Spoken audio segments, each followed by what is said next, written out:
अब यह भी समझिए कि एसी में ब्लास्ट होने से कैसे रोका जा सकता है। सबसे पहले तो 1 से 2 घंटे तक एसी चलाने के बाद इसे बीच बीच में 7 से 10 मिनट के लिए बंद करते रहना चाहिए, और स्पेशली तब जब 50 डिग्री 48 डिग्री टेम्परेचर है। इससे कंप्रेसर को ओवर हीट होने से रोका जा सकता है। कई बार एसी की आउटर यूनिट या विंडो एसी के पिछले हिस्से में पानी का छिड़काव करके भी टेम्परेचर कंट्रोल किया जा सकता है, लेकिन ध्यान रहे कि इस दौरान बिजली की सप्लाई पूरी तरह बंद होनी चाहिए। एसी की सर्विसिंग का पहला नियम है कि 600 घंटे एसी चलाने के बाद इसकी सर्विस होनी ही चाहिए।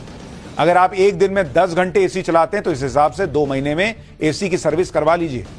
इसके अलावा टर्बो मोड पर कुछ देर तक एसी चलाने के बाद इसे नॉर्मल मोड पर करिए। नॉर्मल मोड पर एसी के कंप्रेसर पर लोड कम पड़ता है टर्बो मोड के मुकाबले।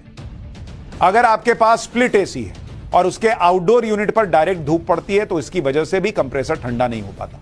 इसके लिए आउटडोर यूनिट पर शेड लगा दीजिए।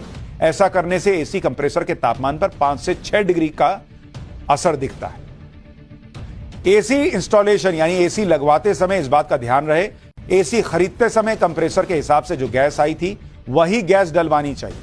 जैसे कंप्रेसर के हिसाब से एसी में R32, R22 या R410A गैस होती है। दरअसल हर गैस की क्वालिटी और कूलिंग कैपेसिटी अलग अलग होती है, इसलिए यह नहीं कि किसी ने भी कहा कि लाई ना हम डाल देते हैं, जरूर 5000 लेगा।